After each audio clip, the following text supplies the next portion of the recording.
हम लोगों ने एम्ब्रियोलॉजी के सिलेबस में देखा यहाँ पे कि पेपर 1, 2, 3 ये पेपर होते हैं। तो पेपर 1 में क्या क्या होता है इसके बारे में हम लोग देख रहे हैं कि एमएससी एम्ब्रियोलॉजी पेपर 1 में क्या क्या सिलेबस में हम लोग को पढ़ना है। तो पहला तो ये हम लोग को पढ़ना है ये बेसिक्स ऑफ बायोकेमिस्ट्री। इसके अलावा मॉलिक्यूलर और सेल बायोलॉजी भी हम लोग को पढ़ना है। तो इसके भीतर जो क्या क्या टॉपिक्स हैं, तो टॉपिक्स में हम लोग देख रहे हैं कि स्ट्रक्चर ऑफ बिल्डिंग ब्लॉक्स, ये जो बिल्डिंग ब्लॉक्स हैं उसके बारे में हम लोग को पढ़ना है। तो क्या क्या है बिल्डिंग ब्लॉक्स? बिल्डिंग ब्लॉक्स में हम लोग को प्रोटीन के बारे में पढ़ना है, कार्बोहाइड्रेट के बारे में पढ़ना है, न्यूक्लिक एसिड और लिपिड्स के बारे में पढ़ना है। एंजाइम के बारे में डिटेल स्टडी करना है। Enzyme, how enzyme works, enzyme कैसे काम करता है और एंजाइम की काइनेटिक्स क्या होती है, किन परिस्थितियों में, किन पीएच में, किन टेम्परेचर में एंजाइम जो है ज़्यादा काम करता है। तो ये एंजाइम काइनेटिक्स में हम लोग देखेंगे। इसके अलावा जो है बायोलॉजिकल मेम्ब्रेन हम लोग पढ़ना है इसमें कि बायोलॉजिकल मेम्ब्रेन जो होते हैं इसकी नेचर क्या है, क्या चीज़ से बनी होती है, ट्रांसपोर्ट कैसे होता है। बायोलॉजिकल मेम्ब्रेन है, सेल मेम्ब्रेन है, उसके कुछ आ कैसे सकता है, फिर कुछ उससे जा कैसे सकता है। फिर ये बायो एनर्जेटिक्स और बायोकेमिकल रिएक्शन जो सेल में होती हैं उसके टाइप्स के बारे में हम लोग को पढ़ना है। फिर कार्बोहाइड्रेट मेटाबॉलिज्म के बारे में पढ़ना है। कार्बोहाइड्रेट मेटाबॉलिज्म में क्या क्या पढ़ना है, तो कार्बोहाइड्रेट मेटाबॉलिज्म में ग्लाइकोलाइसिस पढ़ना है, क्रेब साइकिल पढ़ना है और ग्लूकोनियोजेनेसिस। ग्लूकोनियोजेनेसिस, ग्लूकोज कैसे बनता है, लिपिड से या प्रोटीन से बनता है कार्बोहाइड्रेट, तो उसको ग्लूकोनियोजेनेसिस कहते हैं। फिर आता है लिपिड बायोसिंथेसिस और फैटी एसिड कैटाबॉलिज्म क्या होता है, इसके बारे में डिटेल पढ़ना है। नेक्स्ट जो है biosynthesis of amino acid. Amino acid जो है ये कैसे बनता है, न्यूक्लियोटाइड्स जो हैं कैसे बनती हैं और इससे रिलेटेड मॉलिक्यूल्स जो हैं ये कैसे बनता है, ये सारी चीज़ों के बारे में हम लोग को पढ़ना है। फिर आगे आएंगे तो हम लोग को आ रहा है ये एमिनो एसिड का ऑक्सीडेशन कैसे होता है and production of urea, urea का प्रोडक्शन कैसे होता है। ये सबसे इम्पॉर्टेंट टॉपिक है डीएनए रेप्लिकेशन। डीएनए से डीएनए जो बनता है इसको हम लोग डीएनए रेप्लिकेशन कहते हैं। इसको क्या कहते हैं हम लोग, डीएनए रेप्लिकेशन। डीएनए में जो न्यूक्लियोटाइड एडेनिन, गुआनिन, साइटोसिन जो है ये अगर बदल जाता है तो इसको म्यूटेशन कहते हैं। कैसे होता है देखना है। रिपेयर मैकेनिज्म कैसे है, अगर म्यूटेशन हो गया है, न्यूक्लियोटाइड का सीक्वेंस चेंज हो गया है तो ये रिपेयर कैसे हो रहा है। इसके अलावा ये रिकॉम्बिनेशन कैसे होता है, दो डीएनए जो है अलग अलग तरह के जो है उसको जोड़ते कैसे हैं। ये ट्रांसक्रिप्शन है, डीएनए से आरएनए कैसे बनता है इसके बारे में ट्रांसक्रिप्शन में पढ़ना है। कराएगी सिंथेसिस ऑफ आरएनए कैसे होता है, डिटेल स्टडी। और आरएनए जो बना उसका प्रोसेसिंग कैसे होता है, वो मैच्योर होता है तो वो कैसे मैच्योर पार्ट अलग होता है, अनमैच्योर पार्ट होता है अलग। और रेगुलेशन, डीएनए से आरएनए जो बन रहा है वो रेगुलेट कैसे हो रहा है, इसके बारे में भी पढ़ना है। फिर जो है आगे जो है ना टॉपिक का नेक्स्ट टॉपिक जो है पढ़ना है ट्रांसलेशन। ट्रांसलेशन मतलब क्या होता है, आरएनए से प्रोटीन कैसे बनना है, ये ट्रांसलेशन है, इसके बारे में पढ़ना है। इसमें क्या क्या पढ़ना है, तो ये इसके मैकेनिज्म के बारे में पढ़ना है, कैसे ये हो रहा है, इसका मैकेनिज्म क्या है। और रेगुलेशन, इसको रेगुलेट कैसे कौन कर रहा है, आरएनए से प्रोटीन कब बनेगा कब नहीं बनेगा, इसको रेगुलेट कौन कर रहा है। ये मैकेनिज्म और रेगुलेशन दो चीज़ें पढ़ना है। फिर यहाँ पे एक मेन टॉपिक आ गया आपका मिला के ट्रांसलेशन और ट्रांसक्रिप्शन और ट्रांसलेशन, प्रोटीन मेटाबॉलिज्म। ये मेटाबॉलिज्म जो है प्रोटीन का कैसे हो रहा है, प्रोटीन का सिंथेसिस कैसे हो रहा है, टारगेटिंग एंड डिग्रेडेशन, और ये प्रोटीन ख़त्म कैसे हो रहा है, बंद तो कैसे रहा है, ये हम लोग देख रहे हैं सिंथेसिस कैसे हो रहा है, और कब ज़रूरत है, जब ज़रूरत है टारगेटिंग उसी समय बन रहा है, और डिग्रेडेशन जब ज़रूरत नहीं है तो वो कैसे ख़त्म हो रहा है, इसके बारे में। नेक्स्ट है रेगुलेशन ऑफ जीन एक्सप्रेशन, कौन सा प्रोटीन कब बनेगा, तो जीन है, डीएनए है, वो एक्सप्रेस होता है, एक्टिव होता है, इसी को बोलते हैं रेगुलेशन ऑफ जीन एक्सप्रेशन। कह रहा है कि हार्मोनल रेगुलेशन, डीएनए के थ्रू जो रेगुलेशन हो रहा है वो तो हो ही रहा है, हार्मोनल रेगुलेशन जो हो रहा है और मेटाबॉलिज्म कर रहा है, उसके बारे में भी पढ़ना है हम लोग को डिटेल में। कह रहा है कि सेल के ऑर्गेनाइजेशन के बारे में पढ़ना है, सेल कैसे बना है, सेल के भीतर जो है आपके माइटोकॉन्ड्रिया है, गोल्जी बॉडी है, वैक्यूल्स, ये सब के बारे में पढ़ना है। कह रहा है कि इंट्रासेलुलर कंपार्टमेंट्स, बहुत सारे कंपार्टमेंट्स जो ऑर्गेनल्स हैं वो कंपार्टमेंट अलग अलग टाइप के स्ट्रक्चर बनाते हैं, उसके बारे में पढ़ना है। और साइटोस्केलेटन, जो सेल का स्केलेटन है, साइटोस्केलेटन, और सेल का डायनेमिक्स, कैसे सेल छोटा होता है, बड़ा होता है, तो ये इसके बारे में भी पढ़ना है। और नेक्स्ट आता है सेल जंक्शन, दो सेल आपस में कैसे जुड़े रहते हैं, सेल एडिशन कैसे जुड़े हुए हैं, सेल के भीतर जो लिक्विड है एक्स्ट्रा सेलुलर मैट्रिक्स, इसके बारे में भी हम लोग को पढ़ना है। और फिर जो है ये सेल माइग्रेशन, सेल माइग्रेशन क्या है ये देखना है। कह रहा है कि एक सेल दूसरे सेल से जो अपनी बातचीत करती है, कम्युनिकेशन करती है, उसको बोलते हैं सेल सिग्नलिंग। तो कह रहा है कि टिपिकल लाइगेंड रिसेप्टर सिस्टम, एक सेल ने जो कम्युनिकेशन किया दूसरे सेल ने कैसे उसको इंटरसेप्ट किया, कैसे पकड़ा, तो ये लिगेंड रिसेप्टर सिस्टम के थ्रू होता है। फिर जो है इंट्रासेलुलर सिग्नलिंग सिस्टम, सेल के भीतर जो सिग्नलिंग सिस्टम क्या है, सिग्नल का जो है ट्रांसडक्शन कैसे होता है, इसके बारे में देखना है। काफ़ी इम्पॉर्टेंट चीज़ चैप्टर है ये। और फिर जो है नेक्स्ट देखते हैं हम लोग, नेक्स्ट में हम लोग देखते हैं कि ये सेल का जो है ग्रोथ कैसे होता है, सेल का ग्रोथ कैसे होता है, फिर सेल का डिवीज़न का क्या मैकेनिज्म है। कह रहा है कि basic mechanism of mitosis, mitosis कैसे हो रहा है इसके बारे में जानना है। एपोप्टोसिस, सेल जो है कैसे अपने आप ख़त्म हो जाते हैं, एपोप्टोसिस के बारे में जानना है। ऑन्कोजेंस, ऑन्कोजेंस जो कैंसर काउजिंग जीन है सॉरी, जो ऑन्कोजेंस हैं उसके बारे में पढ़ना है। जो ट्यूमर करते हैं, कैंसर करते हैं, ट्यूमर सप्रेसर जीन ये क्या है, कैसे एक्टिव होते हैं। कह रहा है कि प्रोग्राम सेल डेथ, जो सेल ने जन्म लिया है, एक्टिव हुआ है, उसका डेथ कैसे होगा, इसके बारे में भी हम लोग को पढ़ना है। कह रहा है कि ओवरव्यू ऑफ मॉलिक्यूलर जेनेटिक्स, जो जेनेटिक्स है, जेनेटिक्स के बारे में हम लोग देखना है। जेनेटिक्स क्या है, इनहेरिटेंस होता है और वेरिएशन होता है, ये जेनेटिक्स है। तो ओवरव्यू देखना है कि कैसे ये मॉलिक्यूलर जेनेटिक्स क्या है। कह रहा है कि साइटोजेनेटिक्स के बारे में जानकारी लेना है और मॉलिक्यूलर साइटोजेनेटिक्स के बारे में पढ़ना है। ईपी जीनोमिक्स ये क्या है, इसके बारे में डिटेल स्टडी। जीन का क्लोनिंग कैसे करेंगे, जैसे कि इंसुलिन का जीन है उसको कैसे हम लोग 1 से 2, 2 से 4 करेंगे। जीन थेरेपी, जीन जो है, जीन के थ्रू किसी डिजीज़ का जो हम लोग इलाज करते हैं उसको जीन थेरेपी कहते हैं, उसके बारे में भी हम लोग को पढ़ना है।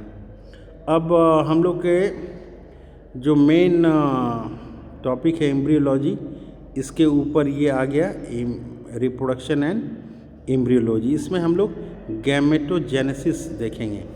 कह रहा है कि conversion of germ cell into male gamete, germ cell जो है ये ये मेल गैमिट कैसे कन्वर्ट होता है इसके बारे में स्टडी करेंगे।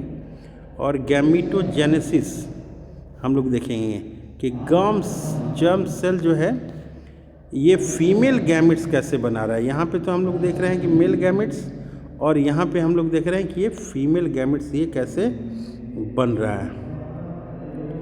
इसके अलावा जो है नेक्स्ट हम लोग इसमें देखेंगे, क्या देखेंगे नेक्स्ट हम लोग इसमें हम लोग देखेंगे ओव्यूलेशन के बारे में हम लोग देखेंगे कि ओवेरियन साइकिल क्या होती है। ओवेरियन साइकिल में हम लोग मेंस्ट्रुअल साइकिल जो है इसके बारे में डिटेल स्टडी करेंगे। ये फर्टिलाइजेशन के जो है इवेंट इसके बारे में स्टडी करेंगे। मेल फीमेल गैमेट्स मिलता है आपका तो फर्टिलाइजेशन होता है, इसके बारे में डिटेल स्टडी। और जाइगोट जो बनता है, जाइगोट से ब्लास्टुला गैस्ट्रुला, ये जो स्टेप होता है वो जाके आपके यूटेरस के वॉल में इम्प्लांटेशन करता है। तो इसकी क्या मैकेनिज्म होती है। बाइलैमिनर जर्म डिस्क, इसके बारे में हम लोग पढ़ेंगे। बाइलैमिनर जर्म डिस्क क्या होता है। इसके अलावा ट्राइलैमिनर जर्म डिस्क, 3 लेयर जब जर्म डिस्क में बन जाते हैं उसके बारे में कह रहा है कि एम्ब्रियोनिक पीरियड जो है उसके बारे में ओवरव्यू हम लोग जानकारी लेंगे। देखिए फीटस, एम्ब्रियो में जब ऑर्गन्स वगैरह बनने लगते हैं तो उसको फीटस बोलते हैं। तो फीटस के बारे में स्टडी करना है। फीटल मेम्ब्रेन क्या होती है, फीटस के बाहर जो मेम्ब्रेन होती है वो क्या होती है, और प्लेसेंटा ये क्या है इसके बारे में डिटेल स्टडी करना है हम लोग को। फिर नेक्स्ट आ गया कि बर्थ डिफेक्ट क्या होते हैं। बर्थ डिफेक्ट क्या है। प्रीनेटल डायग्नोसिस, बच्चे के जन्म के पहले बर्थ में अगर कोई डिफेक्ट है तो प्रीनेटल डायग्नोसिस करते हैं। फिर ये बता रहा है कि हम लोग यहाँ पे देखते हैं, क्या देखते हैं, development of male reproductive system, जो गोनाड्स हैं, जेनाइटल डक्ट्स वगैरह हैं, इसकी डेवलपमेंट कैसे होती है इसके बारे में देखते हैं। फिर कह रहा है कि development of male reproductive system to external genitalia के बारे में हम लोग देखते हैं। वो क्या फैक्टर हैं कि क्या रिक्वायरमेंट है। डिसेंट्स ऑफ टेस्टिस जो है बॉडी कैविटी के बाहर आता है, अगर नहीं आएगा तो क्या दिक्कत होगा। Development of female system part 1 में हम लोग पढ़ेंगे गोनाड के बारे में, जेनिटल डक्ट्स के बारे में और ग्लैंड्स जो एसोसिएटेड ग्लैंड्स हैं। फिर हम लोग देखेंगे मेल रिप्रोडक्टिव सिस्टम 2, इसमें एक्सटर्नल जेनेटेलिया, ये फीमेल होना चाहिए, फीमेल यहाँ पे ये फीमेल होना चाहिए, ठीक है। डिसेंट्स ऑफ ओवरीज जो है क्या पोजीशन है, कैसे, इसके बारे में हम लोग देखेंगे। अब फिर रिप्रोडक्टिव एनाटॉमी आ रहा है। ये रिप्रोडक्टिव एनाटॉमी कह रहा है कि मेल रिप्रोडक्टिव सिस्टम हम लोग को देखना है, ग्रॉस एनाटॉमी देखना है, और न्यूरो इंडोवैस्कुलर सप्लाई, नर्व की, इसमें आर्टरी वेन की क्या सप्लाई होती है इसके बारे में पढ़ना है। फीमेल रिप्रोडक्टिव सिस्टम, इसके एनाटॉमिकल पार्ट्स क्या क्या है वो हम लोग देखेंगे। और न्यूरो इंडोवैस्कुलर सप्लाई, इसमें क्या नर्व्स की सप्लाई होती है, क्या वेसल्स आर्टरी वेन है, उसके बारे में देखेंगे हम लोग। अब ये आ रहा है पेपर 2 में क्या क्या हम लोग को पढ़ना है। तो ए में पढ़ना है रिप्रोडक्टिव फिजियोलॉजी पढ़ना है, इंक्लूडिंग क्लिनिकल कोरिलेट्स। क्लिनिकल जो है रिप्रोडक्टिव फिजियोलॉजी में क्या क्या क्लिनिकल प्रॉब्लम्स आती हैं उसके बारे में भी पढ़ना है। कह रहा है कि mechanism of hormone, action of hormone and receptor क्या क्या हैं, कंसर्न विद द रिप्रोडक्शन से जो रिलेटेड है। एक्शन ऑफ हार्मोन, कौन से हार्मोन, जो रिप्रोडक्शन से रिलेटेड है। कह रहा है कि न्यूरो इंडोक्राइन, यहाँ पे क्या कर रहा है, neuro endocrine control of reproduction के बारे में कर रहा है कि नर्व और इंडोक्राइन ग्लैंड दोनों जो है रिप्रोडक्शन को कैसे कंट्रोल करता है और उसका फीडबैक मैकेनिज्म क्या है, इसके बारे में भी स्टडी करेंगे हम लोग। फिर जो है कह रहा है कि हार्मोन के बारे में डिटेल स्टडी करेंगे। हार्मोन के बारे में क्या करेंगे, डिटेल स्टडी। गोनाडोट्रोपिन्स जो हैं इसके बारे में डिटेल स्टडी, प्रोलैक्टिन्स हैं इसके बारे में डिटेल स्टडी, और मेटाटोनिन इसके बारे में डिटेल स्टडी। फिर दूसरे हार्मोन की बात करते हैं हम लोग, एस्ट्रोजेन, प्रोजेस्टेरॉन और टेस्टोस्टेरॉन, इन तीनों के बारे में डिटेल स्टडी। फिर आ रहा है हार्मोन, ये हार्मोन जो है आ रहा है, ये क्या है, इनहिबिन बी इसके बारे में स्टडी, AMH इसके बारे में स्टडी, एक्टिविटीन इसके बारे में स्टडी और लेप्टिन इसके बारे में स्टडी करना है। कह रहे हैं कि हार्मोन सब दूसरे हम लोग सेक्शन में जाते हैं। T3, T4 और TSH ये थायराइड के बारे में बता रहा है, और कॉर्टिसोल ये एड्रिनल ग्लैंड से रिलेटेड, DHEA इसके बारे में भी हम लोग पढ़ेंगे। फिर कह रहा है कि मेटाबॉलिक कंट्रोल ऑफ रिप्रोडक्शन, इसके बारे में हम लोग देखेंगे। मेटाबॉलिक कंट्रोल ऑफ रिप्रोडक्शन, ये जो मेटाबॉलिज्म हो रही है उसके थ्रू रिप्रोडक्शन कंट्रोल हो रहा है, इसके बारे में पढ़ना है। फिर कह रहा है कि फिजियोलॉजी ऑफ प्रेगनेंसी, प्रेगनेंसी की फिजियोलॉजी क्या है, पार्चुरेशन बच्चे का जो बर्थ हो रहा है उसके बारे में, लैक्टेशन जो दूध पिलाया जा रहा है उसके बारे में डिटेल स्टडी हम लोग करेंगे, कैसे मिल्क फॉर्मेशन हो रहा है, क्या क्या हार्मोन्स वगैरह हैं रिस्पॉन्सिबल। नेक्स्ट में basic of immune system, immune system के बारे में हम लोग टोटल पढ़ेंगे। टी लिम्फोसिट्स जो हैं, बी लिम्फोसिस्टम, ये सब के बारे में हम लोग पढ़ेंगे। और immunophysiology of male and female reproduction, ये चीज़ हम लोग पढ़ेंगे, immunophysiology of male and female reproduction. Next है इसके अलावा जो है इम्यूनोलॉजी ऑफ प्रेगनेंसी, प्रेगनेंसी से जो इम्यूनोलॉजी है इसके बारे में डिटेल स्टडी कर रहा है कि प्यूबर्टल चेंजेस क्या होते हैं, प्यूबर्टी स्टेज में जब चाइल्ड आता है एडोलेसेंस के समय, तो उस समय क्या क्या चेंजेस आ रहे हैं। कह रहा है कि रिप्रोडक्टिव एजिंग एक रिप्रोडक्टिव एज होता है, तो उस समय के बारे में पढ़ेंगे, कब रिप्रोडक्टिव एज शुरू होता है, कब ख़त्म होता है। तो ये कह रहा है कि मोनोपॉज जब जो है आपका ओवेरियन साइकिल ख़त्म होता है, मेंस्ट्रुअल साइकिल ख़त्म होता है, उसको क्या कहते हैं हम लोग, मोनोपॉज। ये कब ख़त्म हो रहा है, कैसे ख़त्म हो रहा है, क्या मैकेनिज्म है। और एंड्रोपॉज जो सीमेंस बनना है वो रफ्तार कम हो जा रही है या ख़त्म हो जा रहा है, इसको हम लोग एंड्रोपॉज हम लोग कहते हैं। कह रहे हैं कि सेक्सुअल बिहेवियर क्या होता है, किसका सेक्सुअल बिहेवियर, मेल और फीमेल का, इसका डिटेल स्टडी करना है। इपीजेनेटिक्स ऑफ रिप्रोडक्शन हम लोग को करना है। अब जो हम लोग देखते हैं method of fertility regulation in male and female, ये फर्टिलिटी का जो रेगुलेशन है किसमें, मेल में और फीमेल में कैसे होता है, इसके बारे में भी हम लोग फिर डिटेल स्टडी करेंगे।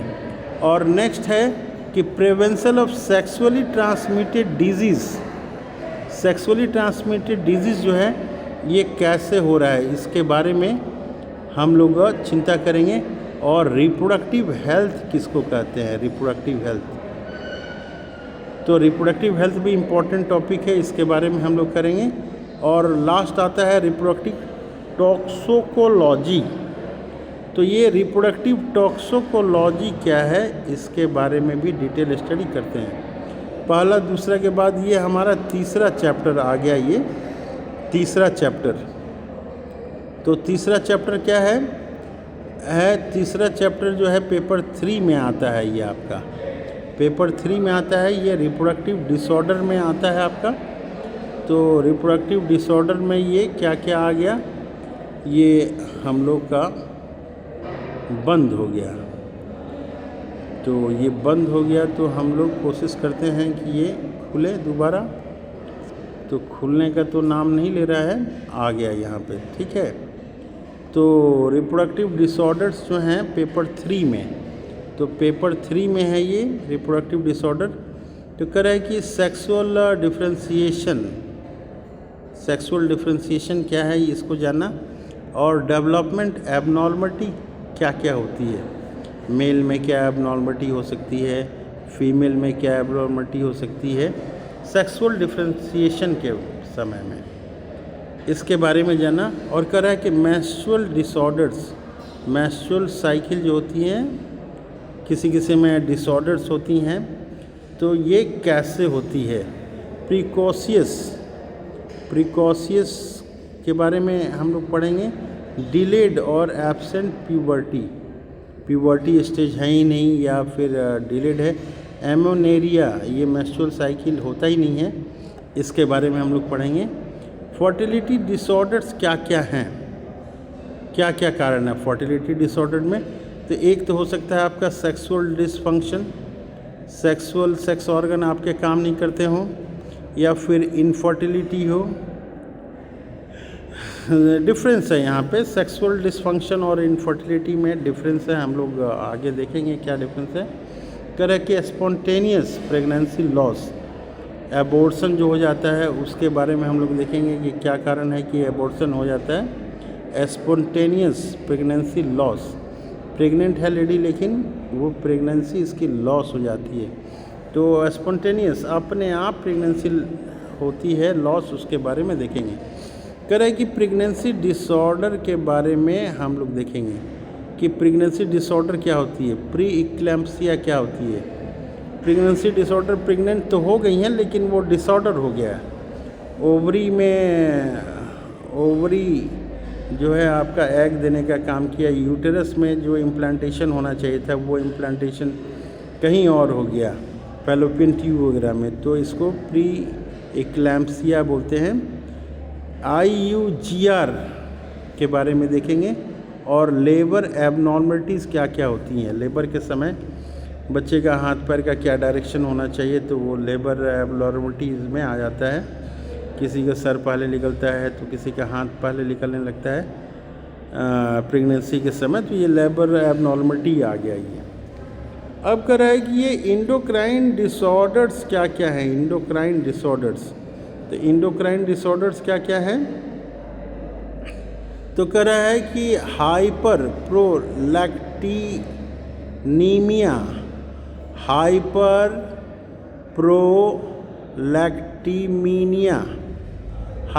प्रोलैक्टीमिया, ये जब कंडीशन हो जाएगी तो ये इंडोक्राइन डिसऑर्डर्स में हो जाएंगे।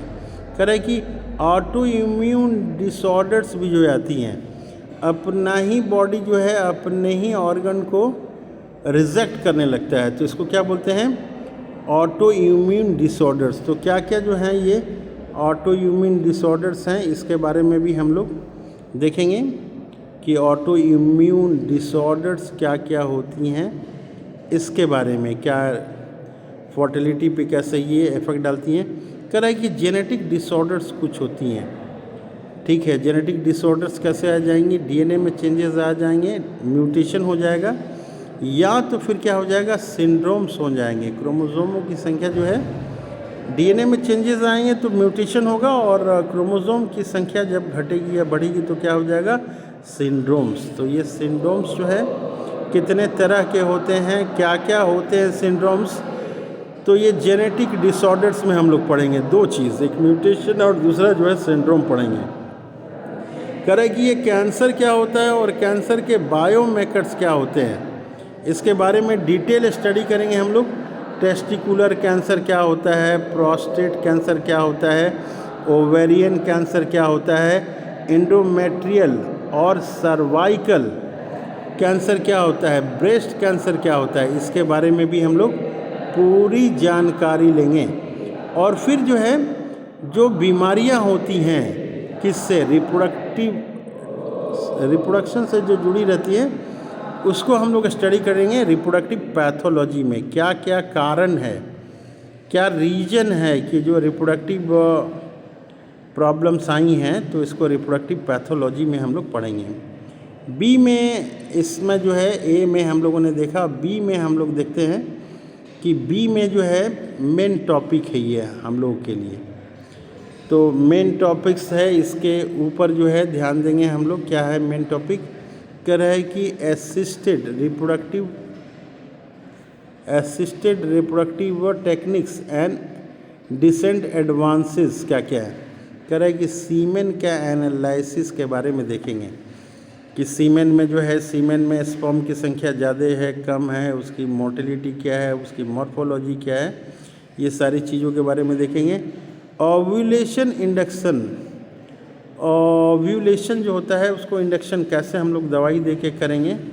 और oocyte रिट्रीवल, जो ओव्यूलेशन हुआ, एग जो निकला उसको कैसे रिट्रीवल करेंगे, कैसे कैप्चर करेंगे। कह रहा है कि in vitro maturation, in vitro maturation कैसे करेंगे, मैचुरेशन उसके बारे में। और in vitro fertilisation, in vitro fertilisation, test tube के भीतर जो है ना मैचुरेशन कैसे करेंगे। टेस्ट ट्यूब के भीतर जो है मेल स्पर्म और ओवम दोनों को रख के फर्टिलाइज कैसे करेंगे, तो उसको इन विट्रो फर्टिलाइजेशन। फिर एक्सी क्या है, ICSI, इसकी के बारे में देखेंगे। GIFT क्या है, इसके बारे में हम लोग जानकारी प्राप्त करेंगे। कह रहा है कि क्रायो प्रिजर्वेशन ऑफ गैमिट्स, जो मेल और फीमेल गैमिट्स आपके होती हैं, ओवा और स्पर्म जो हैं आपके गैमिट्स होते हैं, इसका और एम्ब्रियो, ये जो है ये तीनों को विट्रिफिकेशन कैसे हम लोग ठंडा में इसको स्टोर करेंगे, विट्रिफिकेशन। तो स्टोर करने को विट्रिफिकेशन कहते हैं। कह रहा है कि एम्ब्रियो जो है, एम्ब्रियो को बायोप्सी कैसे करेंगे, बायोप्सी, एम्ब्रियो की बायोप्सी कैसे होती है, ये एम्ब्रियो की बायोप्सी कैसे होती है, इसके बारे में हम लोग देखेंगे। और एम्ब्रियो की हैचिंग क्या है, हैचिंग की ज़रूरत क्यों पड़ती है। कह रहा है कि pre implantation genetic diagnosis, pre implantation के पहले हम लोग देख रहे हैं, क्या देख रहे हैं, जेनेटिक डायग्नोसिस, जेनेटिक जांच करते हैं, PGD इसको बोलते हैं, प्री इम्प्लांटेशन जेनेटिक डायग्नोसिस। इसके बारे में डिटेल में हम लोग पढ़ेंगे।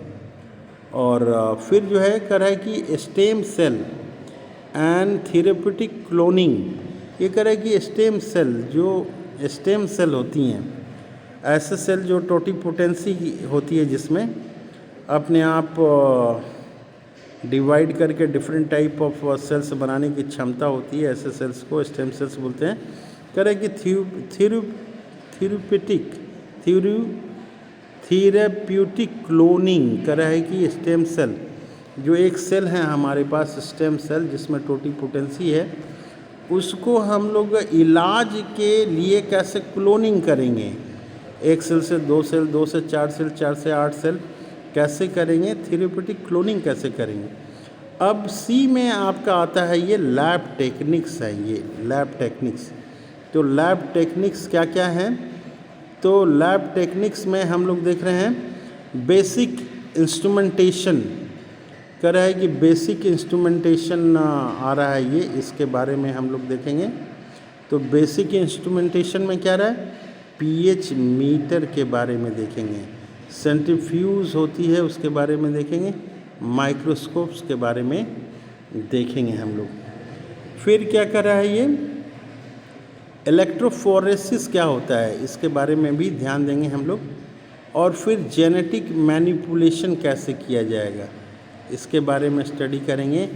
न्यूक्लिक एसिड की जो टेक्निक्स हैं, इसके बारे में डिटेल स्टडी करना है, न्यूक्लिक एसिड टेक्निक्स के बारे में। तो न्यूक्लिक एसिड टेक्निक्स में क्या करते हैं हम लोग, पहले तो DNA एंड RNA को क्या करते हैं, आइसोलेशन करते हैं।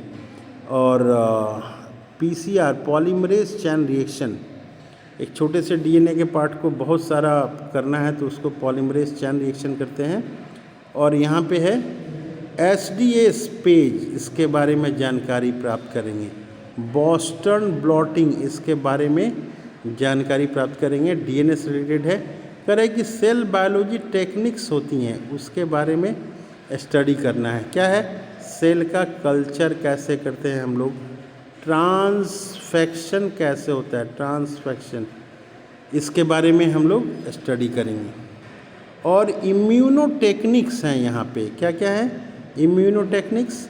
तो इम्यूनोटेक्निक्स में है RIA, एलिसा, और CMIA, ये 3 टेक्निक्स हैं, इसके बारे में हम लोग स्टडी करेंगे। कह रहे कि मॉलिक्यूलर साइटोजेनेटिक्स की कुछ टेक्निक्स हैं, उसके बारे में भी हम लोग जानकारी करेंगे। फिश के बारे में स्टडी करेंगे। क्रायोटाइपिंग, क्रायोटाइपिंग क्या है? लंबाई चौड़ाई के अनुसार जो है क्रोमोसोम को अरेंज करते हैं, क्रायोटाइपिंग करते हैं। फिर आगे दोबारा ये polymerase chain reaction, array of CGH और MLPA की स्टडी हम लोग यहाँ पे करेंगे। फिर आ रहा है कि रिसर्च मैथोडोलॉजी क्या है, D में हम लोग पढ़ेंगे। चूँकि प्रोबेबिलिटी का गेम है, IVF जो है या एम्ब्रियोलॉजी है, प्रोबेबिलिटी का गेम है। अभी तक जो सक्सेस रेट है 10:1 का है, 10 में से 1 जो है सक्सेस होता है, इसी के आसपास। तो ये रिसर्च मैथोडोलॉजी क्या है, इसके बारे में हम लोग स्टडी करेंगे। क्वालिटी कंट्रोल क्या होता है, रिसर्च इथिक्स क्या है, क्या नियम कानून हम लोगों ने बनाया है, किस तरह से रिसर्च होनी चाहिए। साइंटिफिक राइटिंग कैसे करते हैं, इसके बारे में हम लोग जानकारी प्राप्त करेंगे। फिर जो है इसी से रिलेटेड है टॉपिक ई क्या है? बायोस्टैटिक्स।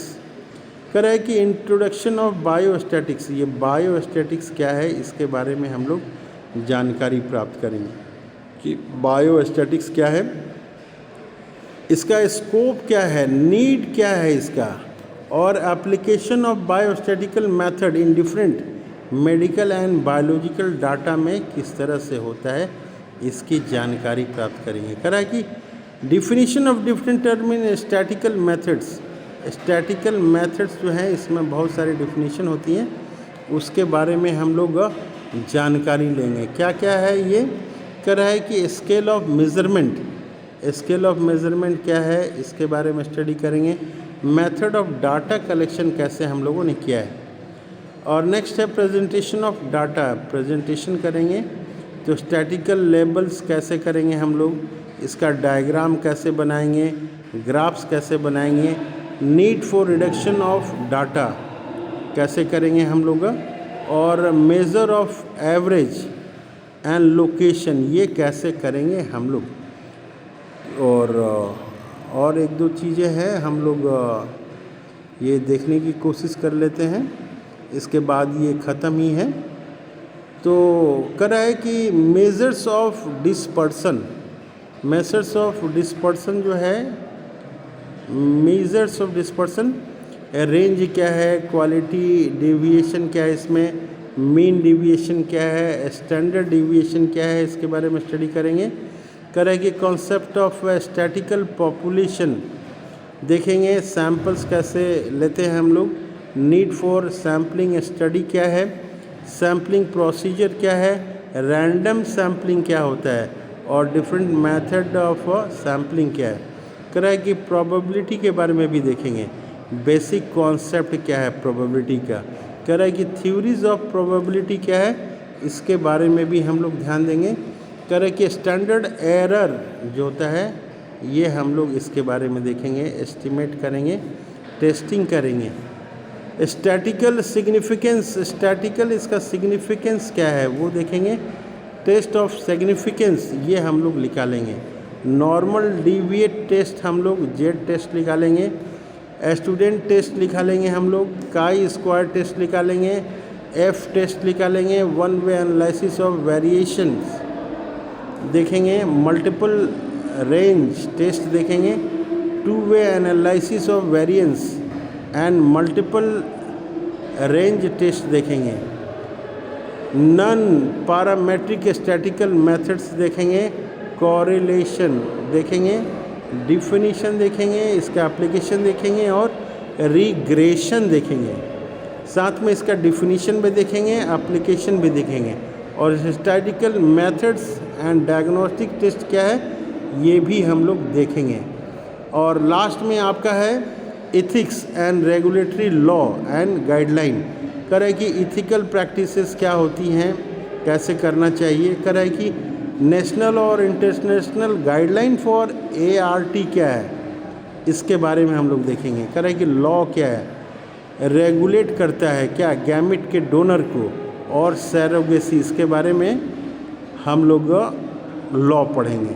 तो ये हमारी जो है MSc एम्ब्रियोलॉजी की सिलेबस है। तो 2 पार्ट में है, पार्ट 1 और 2, ये सेकंड पार्ट था।